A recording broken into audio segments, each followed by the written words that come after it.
Toni Morrison said, "You know, they straightened out the Mississippi River in places to make room for houses and livable acreage. Occasionally the river floods these places. Floods is the word they use, but in fact it is not flooding, it's remembering. Remembering where it used to be. All water has a perfect memory, and it is forever trying to get back to where it was. Writers are like that, remembering where we were, what valley we ran through, what the banks were like, the light that was there, and the route back to our original place. It is emotional memory, what the nerves and skin remember as well as how it appeared, and a rush of imagination is our flooding." Morrison claims that water has memory, and the act of flooding brings the river back to its original place. Water is not conscious and does not will itself to flood the new land, yet it still remembers where and how it used to flow. Its physical memory of the valleys and banks spurs the restoration of its original unaltered state. The act of flooding is an act of remembering and returning. In Beloved, emotional memory, similar to the perfect memory of the river, is reified by the mother and child. The earth's fluids are like a mother's fluids. Mothers and daughters are like the river. They are connected through bodily fluids of blood, milk, and water. When they become separated, they lose possession of these fluids. Sethe cannot feed her baby without her milk. Beloved cannot cry without her tears. But like the river, they come back to each other. The reunion of Beloved and Sethe is a flooding of the memories carried in each of their bodies. Together, they reclaim the life force of the black female body, the fluids needed for water breaking, blood pumping, milk feeding. This flooding brings Sethe and Beloved back together, just as flooding brought the Mississippi back to its original place. Morrison's novel appears to focus on the ways in which slavery breaks down the female body, but it also emphasizes that the connection between mother and child is sustained by reproductive fluids.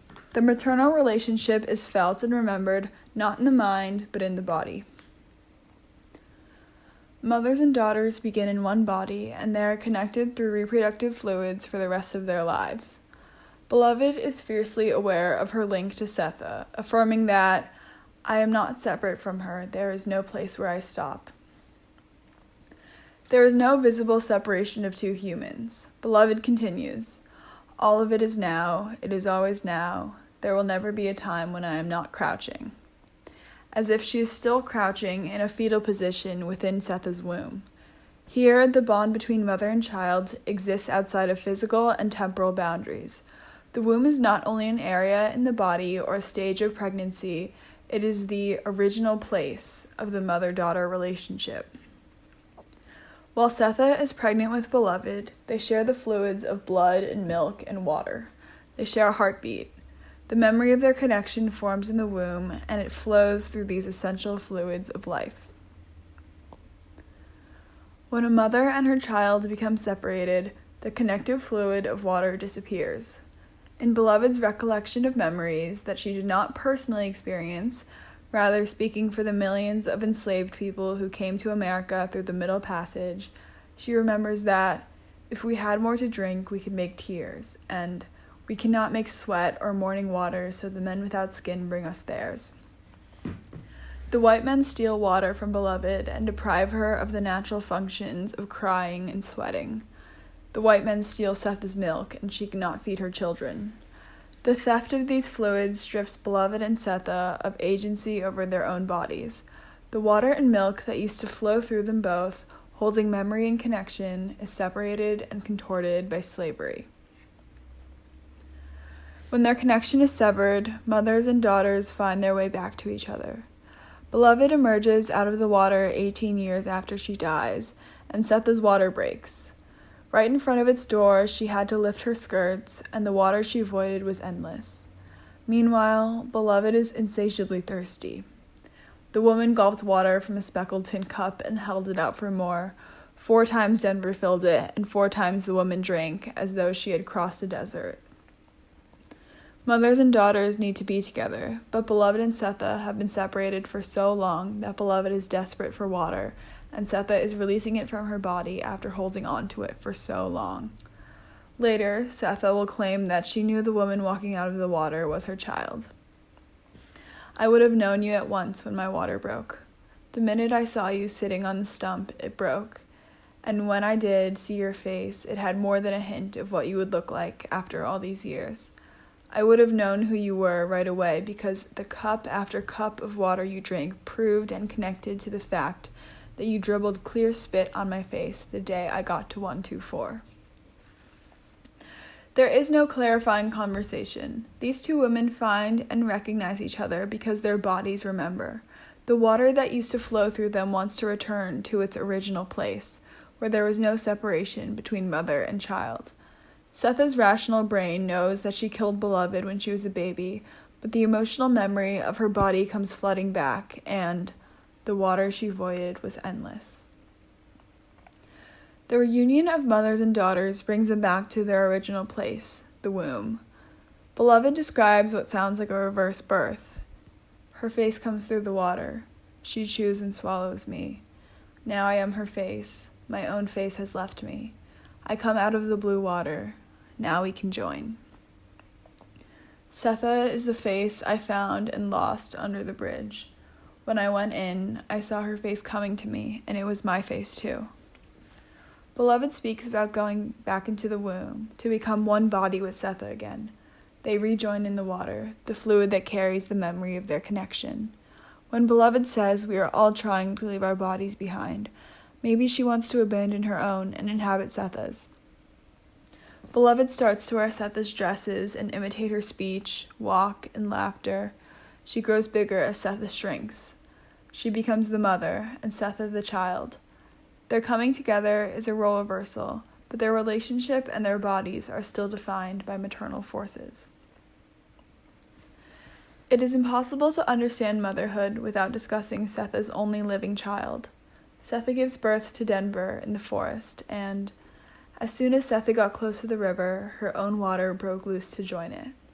Sethe's bodily fluids mix with the river's fluids. Denver is born into the water and becomes a part of the natural world. This introduces Morrison's other motif of nature as an opposite force to enslavement. The trees, the water, and the ground bring Denver to life. The earth itself is on the side of the powerless and acts almost as a mother. It has power in the way that water holds memory. Denver is literally born into free water, and she represents the liberated future that Sethe took away from Beloved. She is proof that Beloved's life did not have to be cursed. Denver ingests her mother's milk and her sister's blood simultaneously. She receives nourishment along with Beloved's intense suffering and pain. When Sethe devolves into a childlike figure, devoured by Beloved, Denver steps into the role of mother. Beloved's initial thirst turns into a hunger. It is now about food and nourishment. Beloved's hunger causes her to eat Sethe. Denver's hunger drives her to give love. The child who received a chance at life is more inclined to take care of others. Denver does not have to fulfill any need for revenge. Beloved is the consumer, the ravager, and Denver is the healer, yet they came from the same mother. Beloved, however, was deprived of water and milk. She died in a pool of blood. Denver was born into an abundance of water. The fluids of motherhood rush through her and turn her into a mother herself. These natural fluids are essential to human connection, motherhood, and love. Morrison chooses to embed motherhood in the body as the antithetical force to slavery. Sethe kills her child because she believes that death is less painful than a lifetime of slavery. A knife ends Beloved's life, but the looming evil of slavery is what really separates the mother and her child. But the physical bond between Sethe and Beloved is so strong that they have no choice but to obey their bodies, and they come back together. Sethe's fluids meet Beloved's rabid thirst. The terrible acts of slavery committed against the black female body cannot break down the physical memory of motherhood.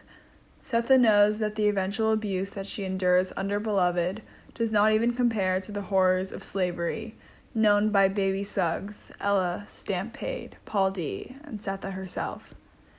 Even though Beloved was once covered in her own hot blood, Sethe finds peace in knowing that her child will never be dirtied by white people, to the point where she cannot remember or find dignity in who she is. Motherhood is powerful because it is flowing with physical reminders of memory and connection and selflessness and love. Water, blood, and milk sustain the mother who protects the child growing inside of her, and the child who is safe inside of the womb. They are one. You went in the water. I drank your blood. I brought your milk. You forgot to smile. I loved you. You hurt me. You came back to me. You left me. I waited for you. You are mine. You are mine. You are mine.